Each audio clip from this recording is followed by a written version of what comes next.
Imagine करो तुम एक जर्नी में हो, दुनिया के सबसे स्ट्रॉन्गेस्ट मैन बनने के हो। तुमने अब तक कई सारे बैटल लड़े और अभी तक तुम अनडिफिटेबल हो और लास्ट में तुम्हारा बैटल होता है दुनिया के सबसे ताकतवर इंसान यूजिरो हानमा से। क्या तुम उससे लड़ना पसंद करोगे? आइए देखते हैं कितना ताकतवर है ये दुनिया का सबसे शक्तिशाली इंसान यूजिरो हानमा। अगर बात करें यूजिरो हानमा की तो उसे इंसान कम एक डेमन कहना ज्यादा अच्छा होगा, जो कि उसका नाम भी है ओगर, यानी कि एक राक्षस। अगर तुम्हें याद होगा तो जब बाकी ने यूजिरो हानमा का कॉलर पकड़ा था तो यूजिरो के सिर्फ गुस्से से पूरी बिल्डिंग कांपने लगी थी। इसे तो आप सब जानते ही होंगे, ये है बिस्किट ओलिवा, अमेरिका का सबसे स्ट्रॉन्गेस्ट इंसान, जो सिर्फ अपनी ट्रेनिंग के लिए एक हेलीकॉप्टर को पुल करता है। और ये बंदा यूजिरो के सामने एक मजाक भी नहीं था और ओलिविया को हराने में बाकी की हालत खराब हो गई थी। यूजिरो के पास मानो एबिलिटीज का खजाना है। वो अपने आंखों से ही आपको एक हेल्थ चेकअप की वार्निंग दे सकता है, जो उसने टोकुगावा को दिया था।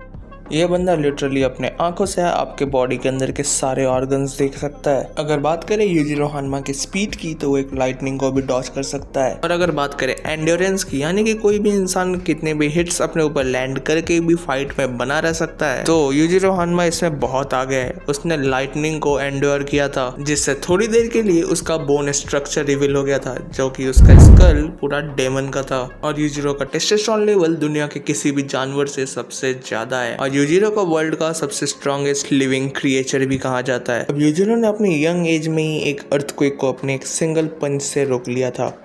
अब मैं ऐसा क्यों कह रहा हूँ? क्योंकि एक हानमा जितना ज्यादा एजेड होता है उसकी पावर्स उतनी ज्यादा ही बढ़ती है। तो तुम अभी के यूजिरो की पावर इमेजिन भी नहीं कर सकते। और एक बार ट्रेनिंग के टाइम बाकी ने जब इमेजिनेशन यूजिरो को एक पंच अपने ऊपर लैंड करने दिया था, तो उस पंच से पूरे के पूरे कॉलोनी में अर्थक्वेक का एहसास हुआ था। यहाँ तक कि यूजिरो के हाथों में इतनी पावर है कि वो एक कोल को डायमंड में फॉर्म कर सकता है, जो कि एक मजाक की बात नहीं है। एक कोल को डायमंड में फॉर्म होने के लिए 3 बिलियन ईयर्स लगते हैं और उसके साथ साथ 200 किलोमीटर डेप्थ और 1000 से लेके 2000 डिग्री सेल्सियस तक का टेम्परेचर और 50,000 से 60,000 एटमॉस्फेरिक प्रेशर भी, इन सभी नेचुरल प्रोसेसेस के बाद जाके एक कोल्ड डायमंड का शेप लेता है। और अगर बात की जाए यूजिरो हानमा के स्किल्स की, तो इस दुनिया में ऐसा कोई भी मार्शल आर्ट का फॉर्म नहीं है जो यूजिरो हानमा ने मास्टर ना किया हो। यहाँ तक कि यूजिरो से लड़ने के लिए काकुकायो ने जो मार्शल आर्ट का स्टाइल क्रिएट किया था, उसे भी यूजिरो ने बहुत आराम से कॉपी कर लिया था, वो भी सिर्फ देखकर। यहाँ तक कि काकुकायो जैसे एक एक्सपीरियंस मार्शल आर्टिस्ट ने भी कहा था कि यूजिरो की बॉडी एक परफेक्ट फाइटिंग मशीन है। और यही नहीं, यहाँ तक कि यूजिरो हानमा से पूरी की पूरी एक आर्मी डरती है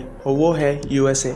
यूजिरो ने बहुत ही यंग एज में यूएसए जैसे नेशन को डिस्ट्रॉय करके रखा था और आज भी यूएसए और यूजिरो में एक ट्रेटी साइन है पीस की। और ये जितनी भी बात है, ये है यूजिरो हानमा के बेस फॉर्म की, बिना सुपर पावर के। अब तुम सोचोगे हानमा यूजिरो के पास कौन सी सुपर पावर है, तो वेल वो है उसका हानमा स्पेशल डेमन बैक। अब जरा तुम खुद ही सोचो, अगर बेस यूजिरो हानमा इतना ज्यादा पावरफुल है तो डेमन बैक यूज करने के बाद उसकी पावर कितनी ज्यादा बढ़ जाती होगी। जिन्हें नहीं पता उन्हें बता दूं कि डेमन बैक एक ऐसी एबिलिटी है जो सिर्फ हानमा ब्लड लाइन के लोग ही यूज कर सकते हैं, यानी कि जो हानमा फैमिली से बिलोंग करते हैं वही इस पावर को यूज कर सकते हैं। अगर बात की जाए demon back activated Yujiro Hanma की, तो डेमन बैक एक्टिवेट करने के बाद यूजिरो हानमा की पावर कई गुना बढ़ जाती है। डीमन बैक एक्टिवेटेड यूजिरो हानमा को हिलाना भी बहुत मुश्किल है। यहाँ तक कि काकुकायो ने अपने पूरे पावर से कई सारे पंचेस यूजिरो हानमा के ऊपर लैंड किए, पर वो यूजिरो हानमा को हिला भी नहीं पा रहे थे। यूजिरो के पावर का अंदाजा तुम इसी बात से लगा दो कि आज तक ऐसा कोई भी कैरेक्टर नहीं हुआ है जिसको हराने के लिए यूजिरो हानमा को अपनी फुल पावर यूज करनी पड़ी हो। वेल, आप इनको तो जानते ही होंगे, ये है मियामोटो मुसाशी, लेजेंडरी स्वॉर्डमैन। कहा जाता है इस दुनिया में ऐसी कोई भी चीज नहीं जो ये स्वॉर्डमैन ना काट सके, पर अपनी फुल पावर के साथ स्वॉर्ड से अटैक करने के बाद भी वो यूजिरो हानमा के मसल्स को